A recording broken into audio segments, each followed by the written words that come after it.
The Radio Forest Podcast. Hi, this is Veer Das. How are you? Veer Das, the patellar feller. How goes? How's your knees? Much better. I'm 43. That's what it is. That's all that is. 45, I understand, I actually had some issues where I thought it was my patellar. Ended up being something else, but I know too well the pain of that. Are you doing rehab? That's got to be a struggle on the road. I just got done with some rehab, so I have a physical therapist who's just coming in and sort of making other parts of my body hurt, and then this doesn't seem that hurtful. We're talking to Indian comedian Veer Das. He's coming to Boise, Idaho, October 13th, doing his Wanted show. Veer, why go to Boise, Idaho, where you've got to win over new people? You're a very big comic. You've got a ton of success in other countries. You could stay in those countries and continue to grow those crowds. I mean, you've played in front of 2,000 people, 5,000 people, more than that. Why step out of your comfort zone and do a town like Boise where they're like, who is this guy? That really is the sentiment where they are like, who is this guy? And I'm like, I haven't had to worry about people knowing who I am for a while, so that's nice to go through, and it's humbling and it's good to build a new crowd. But also, I wouldn't worry too much about the Indian audience. It's not like I'm neglecting them. We have 1.3 billion people. We're expanding as we speak. So it's a growing machine. So I think I can do both at the same time. I can build Boise while India builds itself. Now, Mumbai and Bombay, that's one of the biggest cities in the world. And in my impression, like a town like Boise is very different than, say, even like Denver. But if you get to like New York, London, L.A., I feel like New York's got more of that city feel. I even say like Chicago to me feels bigger than London. But with your experience and your travel, when you get a city the size of Bombay, how does that differ from like a New York? That's a whole nother level of city, or is a certain size just a big city? No, I think, what I always say is New York and Bombay are just exactly the same, except in New York, the criminals have Twitter following. Yeah. But we're the only two people in the world where a guy could run in and like threaten to kill everyone, and we'd be like, he had more energy last week. There's similar vibes, and what I love about both cities is whoever you hate lives right next to you, and so it teaches you tolerance in both of these cities. So I think it makes you a more loving person. New Yorkers like to posture, like they're really tough and aggressive, but I think they're pretty big-hearted people, and Mumbaikars are the same. What would it be like, guys? Imagine a place like New York. You can fit in very well. Your English is fine. There's all types of different people. But with like a guy like me, like a 6-foot white guy that can't speak anything else, how bad would I stand out in India? I mean, I'd probably be... No, you wouldn't. Really? Look, you'd pay 900% for everything. We'd overcharge you for every seat. That's about the meanest thing that we would do to you. But I think you'd fit right at home, especially in Bombay. Bombay's full of expats and people from all over the world. You'd have a really good time. Now, let's talk a little bit more about your country, Johnny Lever. Did you ever get a chance to meet him? Yeah, I've worked with him. I've done 2 movies with him and a bunch of comedy festivals with him as well. He's amazing. He's the number one guy. You're both comedians, both from India.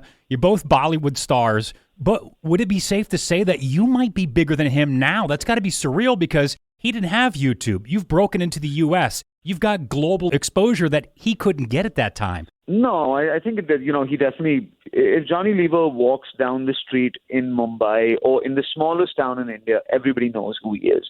And not just that, is happy to see him and wants to sing and dance and give him a hug. I don't have that yet. I'm still an English comic at the end of the day. So while I might have large global numbers, I don't think I'll ever have the connection with people that Johnny Lever has. He has a connection with 1.3 billion people.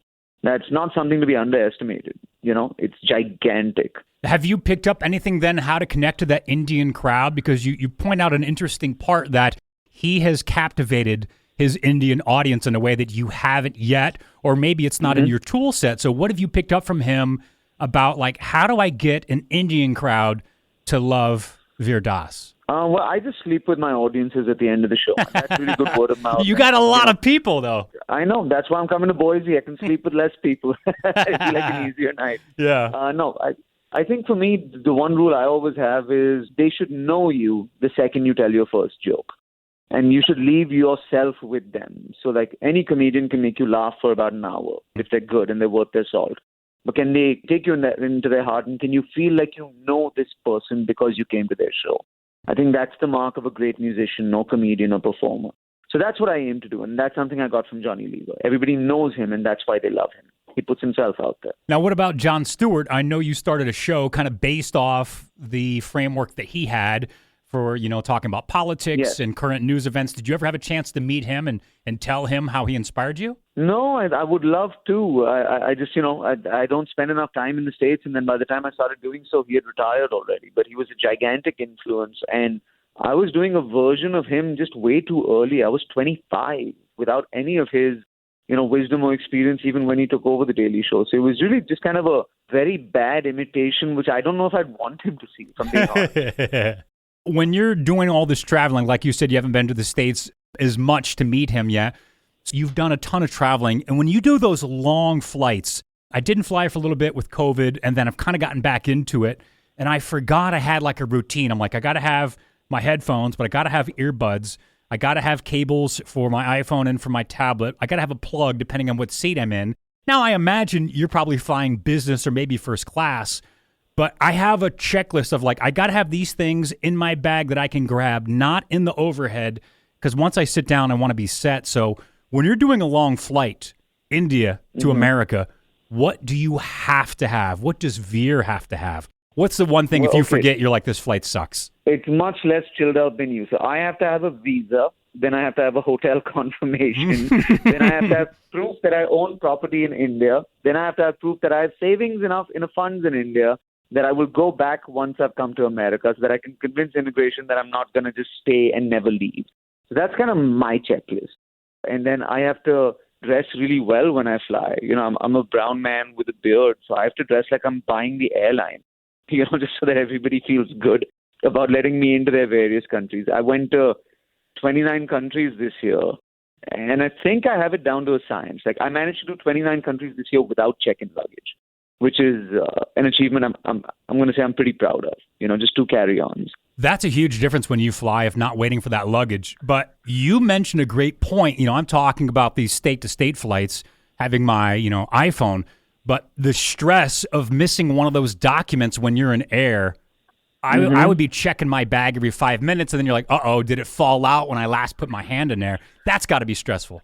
It is stressful, and it's not like you can show up at immigration and be like, hey, Google me. I have a legit reason to be here. They'll be like, no, why don't you Google us on your flight back home? So no, you got to have your documents in place. Now, what about that flight heading back home when you thought I might end up in jail? What was that flight like? You probably couldn't sleep. You probably couldn't eat. I just got drunk. I'm just going to be honest. And I had this, the show that I'm doing is about a lovely conversation with an air hostess on Air India who just kind of said, I love the video and I'm going to take care of you because this might be your last flight. So she just got me drunk on gin and gave me a little bit of liquid courage. And the narrative of the show that I'm doing is a story of a conversation with her. So clue me in.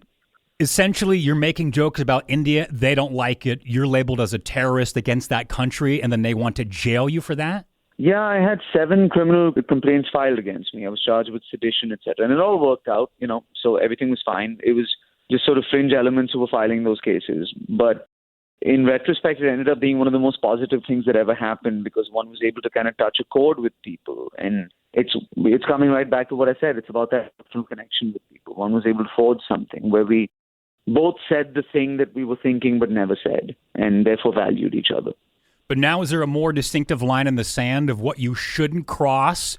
Or have you pushed that line? You're like, I can say these things because people need to hear these things and people are thinking these things. I don't think about it so much. I'm going to be honest, man. Like, I'm just worried about making you laugh, and the rest of it will come secondary. I'm not a fan of sort of message comedians. I'm not a fan of, trying to drive a point down your throat. I'm just trying to make you laugh. And if some of my conscience falls onto the page, then that's fine. I'll never deny that. But the thing I'm worried about is the joke tight enough? Is there economy of words? Is there a nice tag to the joke? Are people laughing? Those are the things I like to busy myself with. Give me maybe some of your top street foods, everything from a hot dog cart in the U.S. to, India's got some of the most iconic street food ever, a level the U.S. has never even seen. What are your go-tos in different countries? And you said you went over to 20 different countries recently. What do you have to get when you're flying around? All right, let's do this. So London would be a salt beef sandwich, like a proper British salt beef sandwich, or like a pub pie. I'd love like a chicken and mushroom or like a steak and egg pie. If you're in Dubai, I like the hummus with lamb in it because you just don't get a lot of that over here.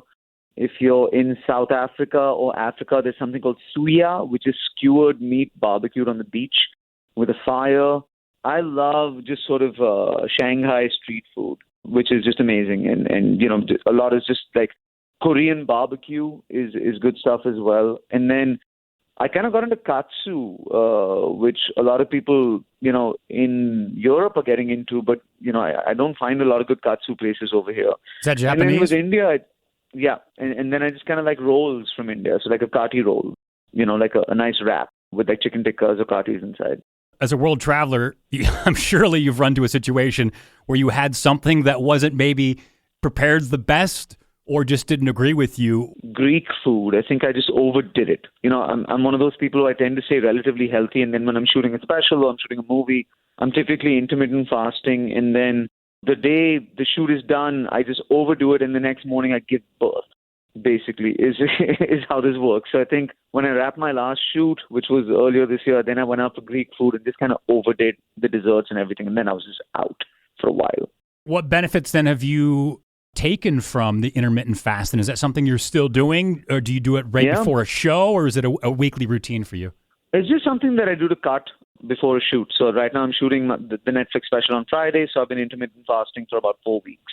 And, I take a break day in between. I stay healthy, but I eat for 8 hours a day and then I don't eat. So it's just good to keep you healthy and it keeps your energy levels up.